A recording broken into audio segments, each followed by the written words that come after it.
Hi, good morning po mga ka-farmers. Happy Sunday po sa atin lahat mga ka-farmers. March 15 po ngayon mga ka-farmers. At ito kahapon natapos na natin yung isang trabaho ko na linagyan o tinaas yung mga pilapil nila sa gitna mga ka-farmers. Ito nandito na naman ako sa isang trabaho ko at ito naman yung mga itinatas ko. Yan. Yan sila, natapos na po yan. Yan ang yung pinapakita kong yung mga yan ay natapos na mga farmers yan. At dito na naman po ako. Yan. Yan.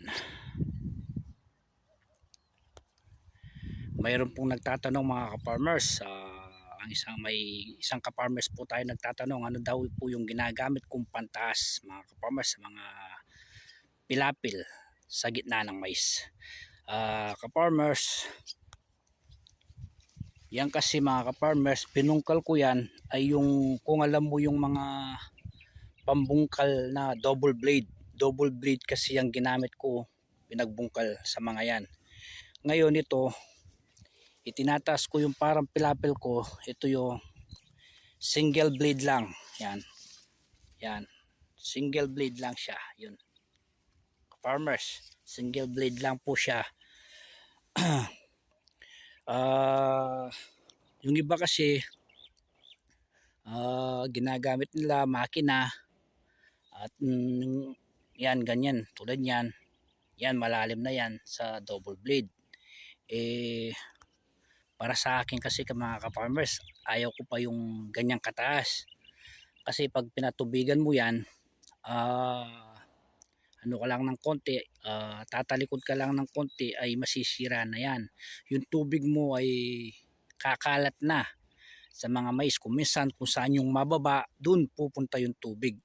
Kaya kailangan mayroon talaga silang ganito na parang pilapil sa gitna para kung magmerienda ka man or makina naman yung ginagamit mo, titignan mo yung tubig mo o kakain ka, ay huwag kang mag-alala na masisira kagad ito. Bago naman kasi masisira ito mga ka-farmers, ay mapupuno muna lahat yung mga tulding o dayos na napadala mo. Halimbawa yung padala mo, ako, kada padala ko ay 12. Bago naman masira ito ay matatapos na itong 12 na pinadala kong tulding o dayos na ito mga ka-farmers. At lilipat na naman yun sa hindi na patubigan. Kaya huwag kang maglala na hindi siya pupunta sa natubigan dahil sigurado pag bago mo iwan yan ay bubutas ka ng maliit dun sa tabi ng pilapil para pumunta yung tubig sa hindi na patubigan mga farmers. Yan gamit ko yan, kalabaw mga farmers. Hoy.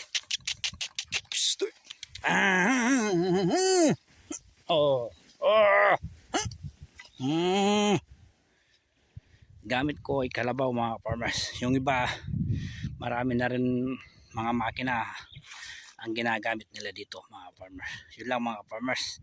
Happy Sunday po sa atin lahat. Ang inyong ka-farmers nagsasabing I'm proud magsasaka. Paki-like and share po ito sa mga baguhan na ka-farmers ko dyan. Sana makapulot kayo ng idea sa ginagawa ko ito. Salamat po. Bye bye.